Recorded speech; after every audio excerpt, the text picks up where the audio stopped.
नमस्कार, आपके साथ मैं हूं आकिल रजा। बिहार विधानसभा चुनाव के दौरान आपने देखा कि बीजेपी के कई नेताओं को बेइज्जती का सामना करना पड़ा। जब वो रैली कर रहे थे या फिर वो प्रचार कर रहे थे, उस दौरान जनता ने, बिहार की जनता ने उनके खिलाफ नारेबाजी की, उनके विरोध में नारेबाजी की और लालू यादव, आरजेडी, तेजस्वी यादव जिंदाबाद के नारे लगाए। लेकिन अब ऐसा ही मामला मध्य प्रदेश से सामने आया है। आपको बता दें कि मध्य प्रदेश में उपचुनाव हो रहे हैं और उस दौरान बीजेपी की फायर ब्रांड नेता उमा भारती वहां पर चुनाव प्रचार के लिए गई थी। लेकिन नतीजा ये हुआ कि उमा भारती को गुस्से में अपने ही लोगों को, यानी जो मंच पर लोग थे, बीजेपी के नेता थे, उनको सुनानी पड़ी। खरी खोटी उनको सुनाकर वो वहां से बिना स्पीच दिए निकल ली। ऐसा क्यों हुआ, ये हम आपको बताने वाले हैं। जिस तरह से आपने बिहार में देखा होगा कि आरजेडी की जो चुनावी सभा जहां जहां हुई है, वहां पर आपने देखा होगा कि भारी जनसैलाब आपको देखने को मिला है।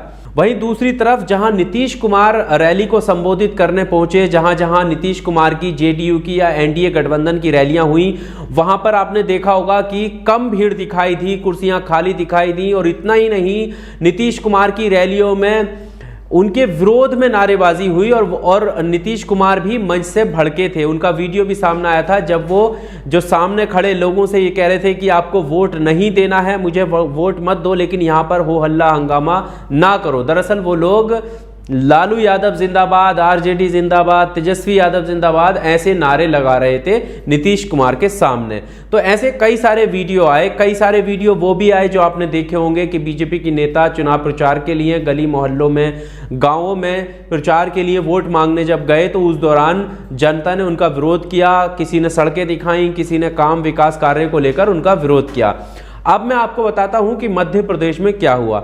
मध्य प्रदेश में उमा भारती जैसे ही मेहगांव विधानसभा क्षेत्र में पहुंची तो सबसे पहले तो उनको 25 किलोमीटर दूर उनका हेलीकॉप्टर रुका, यानी उनकी अनुमति नहीं थी कि वो सभा के आसपास कहीं भी लैंड करा सकें। तो उनको वहां से मंच तक आने के लिए 25 किलोमीटर की दूरी तय करनी पड़ी। उसके बाद जब वो मंच तक पहुंची तो जाकर देखा कि वहां पर 200 से भी कम लोग आए हुए थे। सारी कुर्सियां खाली पड़ी थी, पंडाल ऐसी खाली पड़ा था, 2-4 लोग इधर उधर बैठे थे, यानी 200 लोग भी पूरे नहीं थे जो उन्हें सुनने वाले थे। अब सोचिए कि बीजेपी की फायर ब्रांड नेता को सुनने के लिए 200 से भी कम लोग उनके सामने खड़े हों तो जाहिर सी बात है कि उन्हें गुस्सा आ जाएगा और इसी को लेकर वो अपने ही नेताओं पर भड़क गई। मंच पर खड़े होकर उन्होंने अपने नेताओं को बुरी भली कहना शुरू कर दिया। काफ़ी देर तक वो इस तरह बोलती रहीं और उसके बाद उन्होंने मंच से जाने का फैसला किया और बिना कोई स्पीच दिए, बिना संबोधन किए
यानी बिहार विधानसभा चुनावों के जो नज़रिए हैं वो तो सामने आ ही रहे हैं, जो वहाँ से निकलकर तस्वीरें सामने आ रही हैं वो तो आ ही रही हैं। लेकिन मध्य प्रदेश में भी कुछ इस तरह के हालात हैं। बीजेपी की बड़ी नेता हैं, पूर्व केंद्रीय मंत्री हैं, उसके बावजूद उनके आगमन की भी खबर लोगों को पता चल गई होगी, लेकिन किसी ने भी उनकी स्पीच सुनने के लिए वहां पहुंचने की कोशिश नहीं की। और ऐसे में जब वहां पर उपचुनाव हो रहे हैं, कांग्रेस और बीजेपी की वहां पर टक्कर है, अब देखना ही होगा कि क्या कुछ होता है।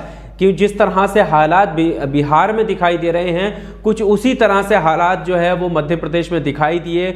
और ऐसे जने कितनी वीडियो सामने आई बिहार से भी, जहां पर बीजेपी के नेताओं को बेइज्जती का सामना करना पड़ा। एक और वीडियो आपने देखा होगा जब योगी आदित्यनाथ बिहार में चुनावी सभा को संबोधित करने गए। वहां पर स्टार प्रचारकों में बीजेपी के नाम है योगी आदित्यनाथ का। तो जैसे ही सीएम योगी आदित्यनाथ अपने हेलीकॉप्टर से उतरकर चुनावी सभा की तरफ, अपने मंच की तरफ जा रहे थे, उस वक्त भी वीडियो वो वायरल हुआ था कि लोग पीछे से ना सिर्फ उनके विरोध में नारेबाजी कर रहे थे बल्कि उनको अपशब्द तक बोल रहे थे। हालांकि ऐसा करना गलत है। विचार अलग हैं, वो अलग है कि आप उनके विरोध में नारेबाजी कर सकते हैं, आप विरोध दर्ज करा सकते हैं, लेकिन किसी को अपशब्द नहीं बोल सकते। लेकिन ये वीडियो भी सामने आया था। इससे अंदाज़ा लगाया जा सकता है कि बीजेपी की जो हालत है वो कितनी पतली होने को आई है बिहार में।